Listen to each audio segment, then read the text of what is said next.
सबसे पहले आप सभी को मेरा सादर प्रणाम। मैं एक छात्रा हूँ।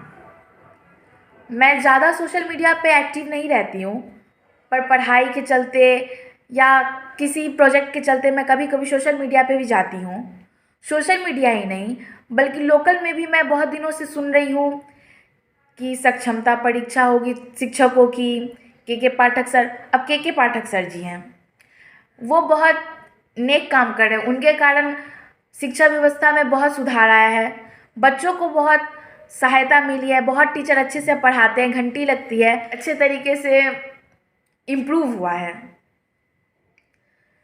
अब मैंने सुना कि वो शिक्षकों का सक्षमता परीक्षा लेना चाहते हैं, अच्छी बात है, पर मैंने कुछ रिसर्च किया, उसके बाद मुझे लगा कि यहाँ पे थोड़ी सी दिक्कत है।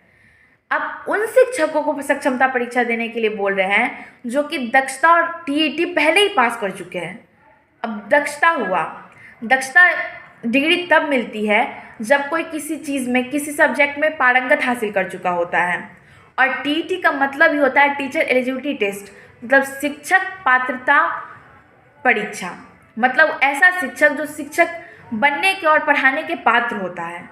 अब जो पात्र है, जो दक्ष है, वही पात्र है। और पात्र है इसका मतलब वो पहले से ही सक्षम है। अगर सक्षम नहीं होता तो उसको दक्षता और पात्रता डिग्री मिलती ही नहीं। अब अच्छी बात होती है कि कुछ टीचर ऐसे भी होते हैं जो लापरवाही बरतते हैं, जो सही से नहीं पढ़ाते हैं, जो समय के साथ साथ भूल जाते हैं। अच्छी बात है, आप उनकी सक्षमता परीक्षा लीजिए, इसमें कोई खराबी नहीं है। पर बस शिक्षकों का ही क्यों, और भी कर्मचारी हैं, जैसे डॉक्टर हुआ, इंजीनियर हुआ, पायलट हुआ, बीडीओ है, सीईओ है, या कोई भी आईएएस ऑफिसर है, इनकी भी सक्षमता परीक्षा होनी चाहिए। इनकी क्यों नहीं होगी? शिक्षक चलिए मान लेते हैं कि वो कुछ भूल जाता है, वो सही से अगर नहीं कुछ याद रखता है तो 1 से 10 तक, 1 से 5 क्या, 1 से 10 तक के बच्चों को अच्छे से पढ़ा सकता है, क्योंकि उसमें एनसीईआरटी से ही देख के पढ़ाना होता है, उसमें कोई ज़्यादा भार का काम नहीं है। लेकिन अगर डॉक्टर, इंजीनियर या ऐसे कोई भी कर्मचारी हैं, अगर वो कुछ भूल जाते हैं तो इसमें बहुत लोगों के जीवन पे खतरा आ सकता है।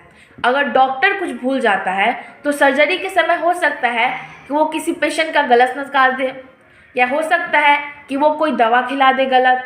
ये भी हो सकता है कि वो बीमारी पड़कने से पहले ही उसको बोले कि ठीक है वगैरह वगैरह।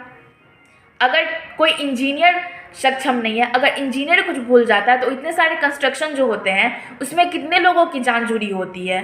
अगर वो कंस्ट्रक्शन किसी तरीके से ढह जाता है तो उतने लोगों की जान जाएगी।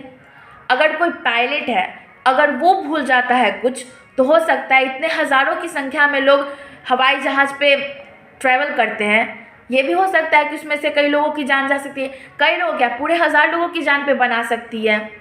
मैं के पाठक सर जी और नीतीश कुमार जी के सोच से बहुत ही प्रभावित हुई और मुझे बहुत खुशी भी है। माननीय के पाठक जी के आने के बाद शिक्षा व्यवस्था में बहुत सुधार आया है। शिक्षक बहुत ही मन लगा के पढ़ाते हैं, बच्चों की पढ़ाई बहुत इम्प्रूव हुई है और शिक्षा व्यवस्था बहुत इम्प्रूव हुई है। हम मानते हैं कि आप अपने स्थान पे सही है। शिक्षकों की सक्षमता परीक्षा लेने में कोई हर्जाई नहीं है, लेकिन इन तीनों में अंतर है तो है क्या? दक्षता, सक्षमता या पात्रता, तीनों तो एक दूसरे से जुड़ा ही है। अगर कोई दक्ष है तो पात्र है, अगर पात्र है तो वो सक्षम है। के पाठक सर जी, हमें आपकी ये बात बहुत अच्छी लगी कि आप सक्षमता परीक्षा लेना चाहते हैं। माननीय नीतीश कुमार जी, ये भी अच्छी बात है कि आप सक्षमता परीक्षा लेना चाहते हैं, लेकिन आप पहले ही दक्षता परीक्षा ले चुके हैं, टीईटी भी आप ले चुके हैं, अब आप सक्षमता परीक्षा लेंगे, कल को न जाने कौन सा और आप परीक्षा लेंगे। ऐसे में शिक्षकों के मानसिक स्थिति पे क्या असर पड़ेगा? अगर वो इमोशनली या मेंटली अगर वो फिट रहेंगे नहीं तो बच्चों को कैसे पढ़ाएंगे? अगर आप ऐसे ही करते रहे तो हमें तो लगता है कि पहले आपको सक्षमता परीक्षा देनी चाहिए। अगर आप सक्षम होते तो आप शिक्षा व्यवस्था को इस तरीके से नहीं लेते। आप शिक्षा व्यवस्था को इम्प्रूव करने के जगह और डिप्रूव कर चुके हैं। मुझे लगता है माननीय मुख्यमंत्री जी, आप खुद ही सक्षम नहीं हैं, क्योंकि आपके डिसीजंस शिक्षा व्यवस्था को किस ओर लेके जा रहे हैं इसका कोई पता ही नहीं है। आप के पाठक सर जी, आपकी सभी बातें सही हैं, लेकिन ऐसे उलट पुलट करके एग्ज़ाम लेना ठीक नहीं है। अगर आप सक्षम होते तो आप एक एग्ज़ाम लेते और उसी पे आप बहाली करते। एक ऐसा नियम बना देते जिससे कोई भी शिक्षक गलत काम कर ही नहीं सकता। अगर वो दक्ष होता, पात्र होता, सक्षम होता, ऐसा कोई एक ही एग्ज़ाम आप लेते और उसी पे बहाली करते। इससे शिक्षा व्यवस्था और इम्प्रूव होती।